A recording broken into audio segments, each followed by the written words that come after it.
Okay, so God wants me to talk about this experience. Hopefully, I can remember it all.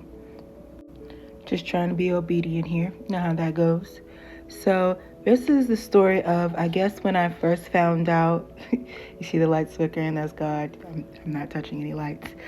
This is the story about how I found out that I was clairvoyant. See, I'm listening. So, He's showing me the signs that I am doing what I'm supposed to be doing.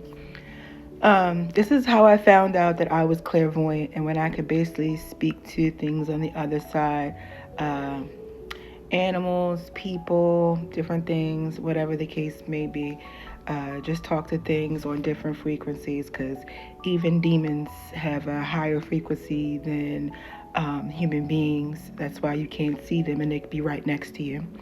Either way, unfortunately, my father passed when I was 12 years old. The people that loved him, that were extremely close to him, basically unlived him for insurance money, and he had quite a big star. So they also, killed him for some, unalived him for some energetic evil purposes, all of that jazz.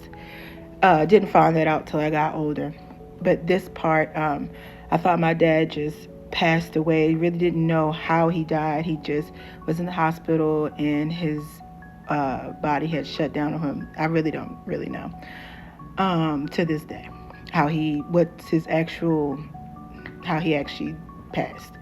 But I remember when he passed away, and me and my dad were like this, like spent he didn't live with me, but we used to just talk on the phone for hours and spend so much time together. Like, he really did want me, period. He wanted a daughter so badly, and he finally got one in me. And when his funeral came, they had a wake, and then they had a funeral. Well, the day his wake was, I was in the car. The rest of my family was in the car with me, and then they went inside to see his body. I just wasn't ready to see my father laying in the casket like that. I just wasn't ready to see that because he was actually pretty young. He was only 46 years old. He was only 46 years old, so that's pretty young. So either way, I remember being in the car and I was boohooing my eyes out, just couldn't stop crying, and trying to cry now, but I was boohooing my eyes out, and then I felt this overwhelming sense of peace that came over me. And I just knew that he was in the car with me and that he wasn't with his body. Just something told me he wasn't in there. He was in the car with me, and it was like I couldn't, not to say I couldn't cry anymore, but I just didn't feel the need to cry. And I guess what God wants me to just get through this with this story is a lot of you might be feeling people who have passed away. A lot of them don't fully cross over, and even if they do, they can still have communication with you. Sorry.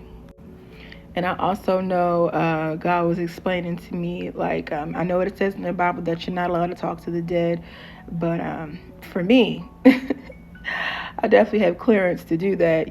God has his people that he trusts with certain things. So I'm definitely one of those people. Even when it comes to tarot, I didn't know I was having dreams about doing tarot till I got older. I used to have like dreams about certain spiritual shops that I used to visit and stuff like that. So just some of us have different gifts that are actually used for by God, because unfortunately when people think that they kill somebody or that someone passed on, that you just left a body. What you actually left is a spirit, and sometimes that spirit can still talk and communicate to people like me, and that's why you also have things like spiritual detective work. So it's truly needed in a society where people don't understand that do things and think they're going to get away with it, and they might be something watching you. Actually, it's always something watching you, so don't think you're getting away with anything. As you can see with the light flickering, because that will definitely always be God in this house. Definitely nothing but the best. in this house when it comes to my lights flickering and other supernatural things that I go through and see and do. But yeah, so that is when I found out that I could speak to the crossed over. That was one of my first, I wouldn't say one of my first experience, one of the first experiences that I realized that's what was going on. But tell me if you have any experiences like that yourself.